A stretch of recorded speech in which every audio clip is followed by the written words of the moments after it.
السلام عليكم ورحمة الله تعالى وبركاته. كسو دوادا قصوين قيمة بدن جنرال كان نجلس ساعتين ومشيش هويجا قصوينكا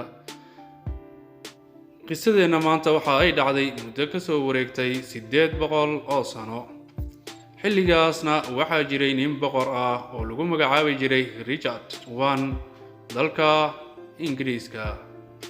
وحا أوها بقر عادل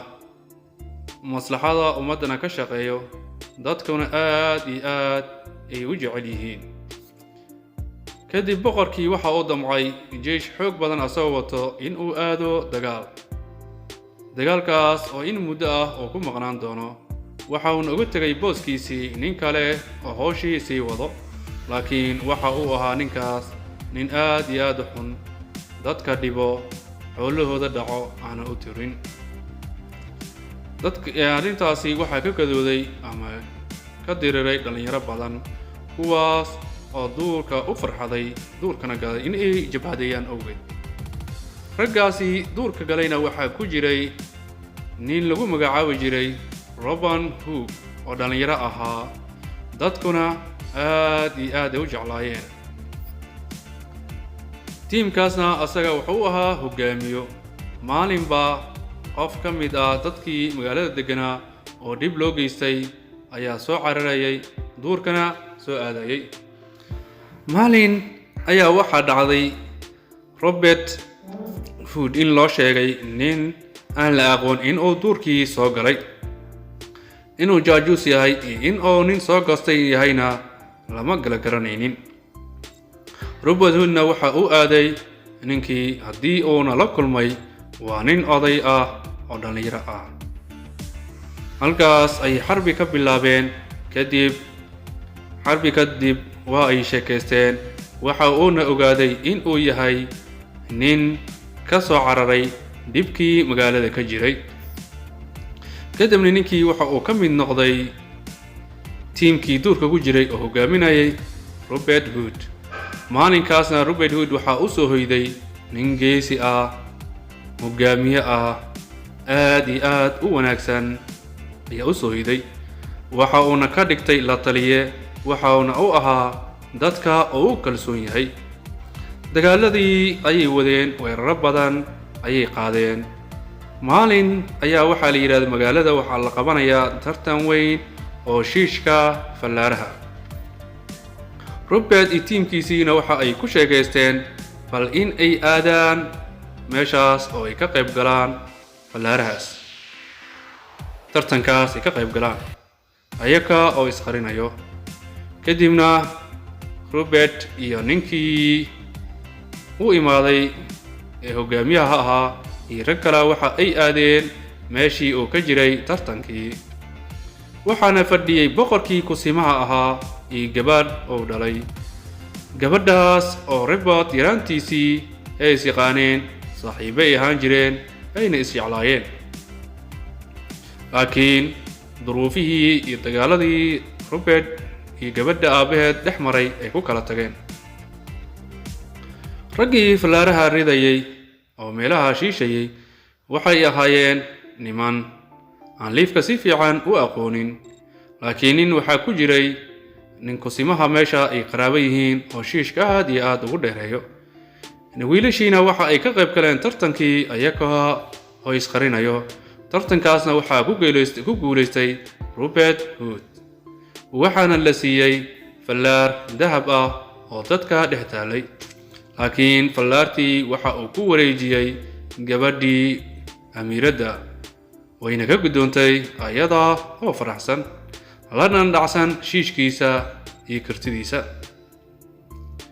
Robert markii ay meesha ka baxayeen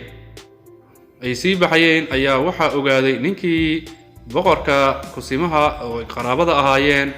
ayaa waxa uu ogaaday inay yihiin raggan Robert Hood iyo tiimkiisii. waxa uu u sheegay boqorkii. waxa uu yiraahday dadka sii baxayay waxay ahaayeen Robert Hood iyo tiimkiisii. boqorkii kusimaha aad iyo aad ayuu arrintii ugu xanaaqay. laakiin Robert Hood tiimkiisa hawshoodii ayay sii wateen. maalin ayay waxay gacanta ku dhigeen wasiirkii boqorkan lahaa. habeenkii ayay barisiiyeen ayagoo raashin badan siiyey dharjiyey kadibna waxa ay ka qaateen hantidii uu waday waxayna dhaheen waa raashinkii aa cuntay qiimihiisii asaga oo niyad jabsan ayuu waxa u aaday boqorkii waxauna u sheegay in jidka loo galay xoolihii dhanna laga dhacay boqorkii ayaa ciidamo soo diray ilaalo ah si ay raggaas u soo qaqabtaan laakiin ninkii dambe ee geesiga ahaa ee gadaal ka soo galay ciidankii waxa ay ku dhigeen gacanta waxayna u kaxeeyeen magaaladii weyneed maxkamad kadibna waxaa lagu xukumay in la daldalo Robert oo arrintaas maqlay in odayga la dilayo aad iyo aad ayuu u xumaaday waxa uuna damcay in uu soo badbaadiyo naftiisii ayuu soo biimeeyey waxa uu imaaday meeshii waxa uuna yiraahday waxaan doonayaa in aan la kulmo ninka la dilayo asaga oo wejiga qarsanayay waxa uu yiraahday ninkan hanti badan ayaan ku leeyahay meel uu ku aasayna garan maayo ii fasaxa in aan weydiiso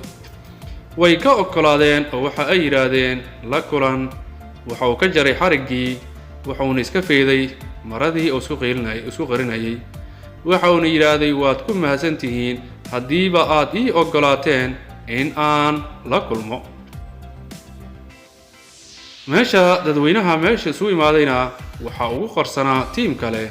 halkaas ayayna ka baxsadeen ay carareen orod dheer kadib waxa u suuro gashay albaabkii weynaa in ay ka baxaan albaabkaas ay u fududaysay ninkii magaalada haystay gabadhiisa